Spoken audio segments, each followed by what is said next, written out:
Fighting Spirit. So here we go. Let's go.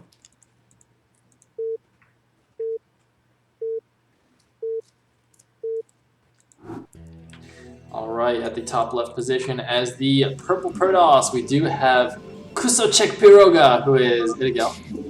And at the bottom right, we have blue Protoss, which is Bonyth. Okay, so purple versus blue. That's always a bit of a it can be a little bit tricky, but let's see. Now, the most important thing I think, because this is cross positions, and in cross positions, one thing that I always wonder is where do you take your third base? Because you do have like two options, right? You can take, for example, Kusocek Piroga as option. You can take the 12 o'clock or the 9 o'clock. Yep. So it's always interesting to see how players decide to which base they want to take. Yeah, I mean, I think since it's cross positions, it doesn't matter too much. But I guess we'll see what they do. Unfortunately, since it's PvP, a lot of games will end like one base against one base, so we might even get to see that. By the way, guys, I know my overlay is not appearing right now. Unfortunately, I have no idea why that is. For anyone who was here at the beginning of the cast, we had some technical difficulties, which resulted in me upgrading my XSplit, and now things are all wonky. So apologies for that, but hopefully you can enjoy the games nonetheless. Okay, now, so one gateway, so far so good. Nothing crazy. I mean, in a way, if you're really like, if you're high in the rankings and you're playing really good, mostly you don't want to do crazy things because you're kind of comfortable with how you play. Wait, sorry, what was that? No, I mean that. I mean, I understand when players that are like lower ranks, maybe they don't have that much such confidence. Oh, well, scratch that. Bonyth is going for the double gate. Nice, 10-12. And by nice, I mean not nice. I hate 10-12 on four-player maps. I just think it's not good. It could still be an expansion after that, right? You know, the double gateway into expand. I mean, it should be, right? 10-12 gate, you should go for a Nexus and not just go for Tech right after this. I'm pretty sure you want to pressure with your Zealots and then take a Nexus when you can. I mean, like, so they're cross positions, right, on a 4-player map. It's gonna take a million years for the Zealots to get to get there, and it's probably not really gonna do anything, especially because Idegel went Zealot, Zealot and then Core, or maybe Core Zealot. Basically, he went for a Zealot. He didn't just go greedy and make a Dragoon. So, you know, he's gonna be fine against these initial Zealots, and he's gonna have a nice tech lead. Now, obviously, Bonyth, if he expands relatively soon, will have the expansion lead, and then it's going to come down to some like interesting, you know, Reaver Myco or possibly some kind of DT cheese or something like that, most likely. Although Bonyth is actually getting the gas right now, which kind of looks like he doesn't want to go for the fast Nexus. I mean, in a way, I can understand that because if you're in closer positions and you're trying to put some pressure on, it's easier for your opponent to make a mistake or two, and then you get enough time for your Nexus, for your tech and everything else. But with this distance, and considering that you can defend it pretty well, it's gonna be quite easy to go for something like a fast, I don't know, Reaver drop, maybe DTs. So if you go for the Nexus first, you have to be really on point with everything you do, otherwise you're probably not gonna have the defense in time. Oh, Scouting Probe gets taken out. Yeah. He's trying really hard to kill one of these probes, but doesn't manage it. And Dragoon comes down to do a bit of harassment. I mean, you're right about, you know, him scouting the cross positions and changing the plan. I mean, now he's just not in a good position because you see he's got two gateways, but they've been idle for. The probe! Ooh. That was close. Almost grabbing that one Dragoon for free, but as it stands, with 2 Dragoons here, you can definitely micro this quite easily. Then trade Zealot for Zealot here, but the other 2 Zealots are going to be forfeit. Nothing they can do against this Dragoon. Might kill a probe if they're lucky, but probably not. Oh. No. Oh, not gonna get it. Okay. But he does scout everything, which I would say that it's still a good thing for him. Because he does know that there hasn't been any tech added. Oh, and now the tech is going to be added. So This is actually really interesting. So Idegel didn't go for the super rush DTs. He's still getting range. I mean, these are going to be quite slow. Even if Bonyth builds a robo like right now, his obs will be way in time for these DTs because the gateways they're not even like a proxy gateway or anything. Just the DT's gonna have to run all the way across the map. So I'm not a huge fan of the DT follow-up here from Idegel either, but, you know, if he just runs in here and kills everything, then I'll obviously take it back. And it does look like actually we might, well, I was going to say we might see an expansion, but actually it's not saving any money, so I'm not sure what we're going to see here from Bonyth. I mean, I think it might work because when Bonyth was attacking, he didn't see anything else being built, and maybe he assumed that the money was being saved for a Nexus. So if your opponent is going fast Nexus and you don't have yourself any tech, then you're probably going to be either going for Nexus yourself or trying to bust it with a lot of units. And if that's the case, most likely you're not going to have detection on time. I don't think it makes that much sense to go fast Nexus against someone who's opening 2-gate though, because from Idegel's perspective, he doesn't know if it's going to be like a more constant production of Zealots.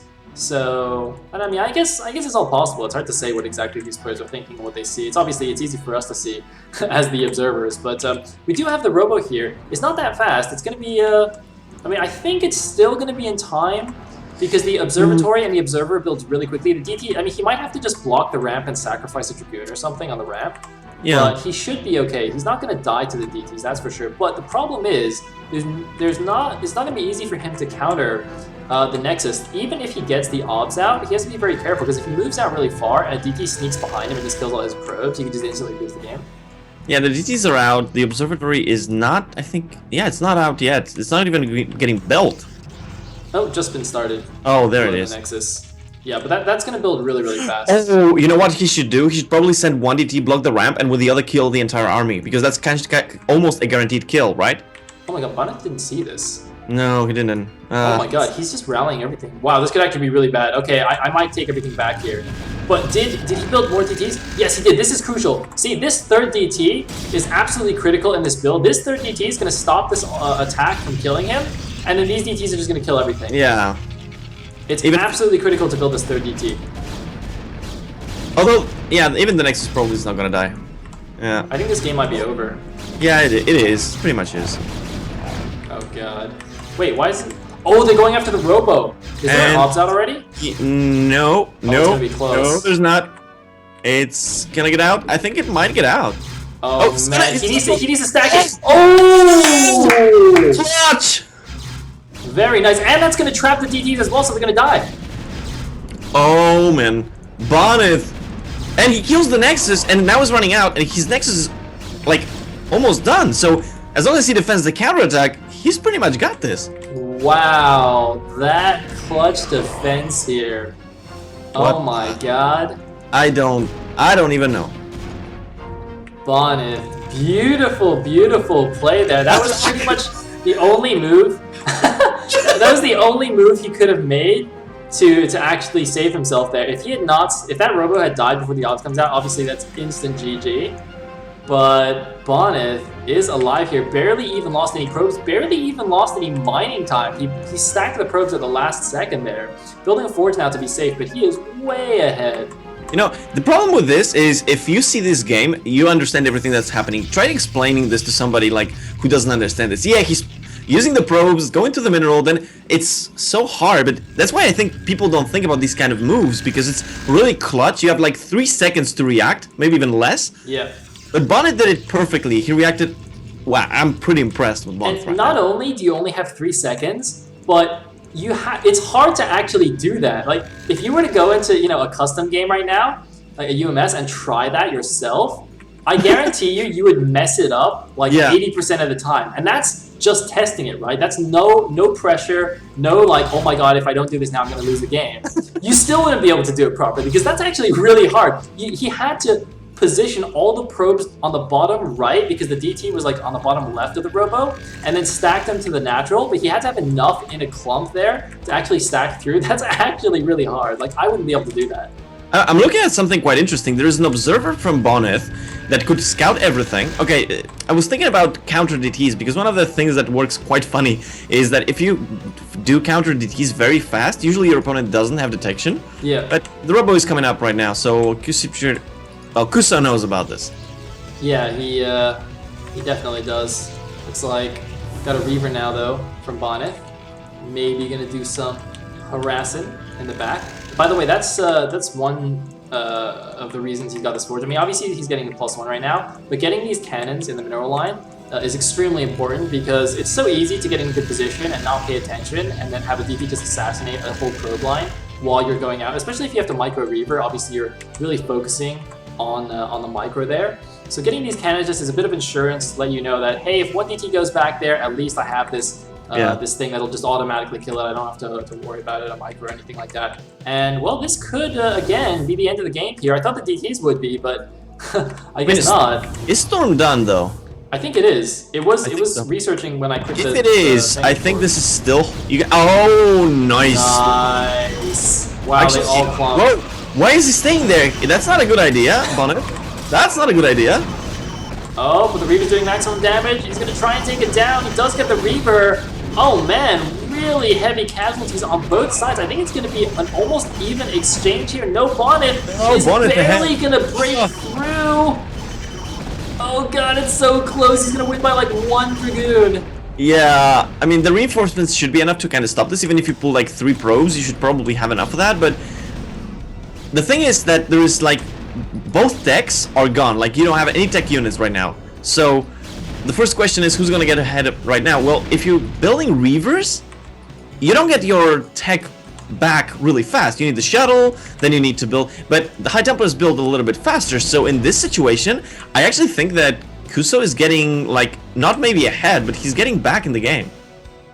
Yeah, I mean, 70 supply against 62 right now. Very, very, very close. The tech, interestingly enough, so it's basically Reavers against Templars right now, and while Reavers are better early on, I feel like as the game goes on, if Idegel can just stall this out a little bit more, the Templar tech is better eventually, because you get the Zealot leg speed, and the Archons are really good, and obviously, as we saw there, the Storms, if the other guy just tries to brute force it like that, are so good. I mean, just holding the bridges with Storms is so nice. Meanwhile, 1DT trying to run in here to the main, but again, see, this is the beauty of the cannon. Backup plan, although it looks like she's gonna go for the Robo. Oh, she's gonna get it. Okay, well, I guess you can do that. That's the revenge, you know. I didn't get you last time, but I came back, and this time you're going down. Oh, but we're gonna have a flank attack. The Dragoon's in the back. He's not paying attention. Is he paying attention? Dragoon's in the front. Well, it's a GG. It's a GG, but yeah, I mean, kind of close there. Like, he could have tried it still, but yeah, it would be quite difficult to get out of there. I think he saw... Well, I think there's 2 components there. One, the DT just instantly died to the cannon. And 2, even though he got the flank off, he just didn't have as many Dragoons. And obviously, he had to snipe the Reaver as well. So he sort of knew he was behind from that awesome hold that Bonyth did. And, and just decided to throw in the towel, not drag it on.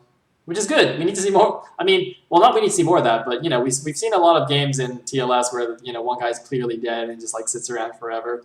So, a bit refreshing there for a proper GG timing, arguably. I think my camera is almost up.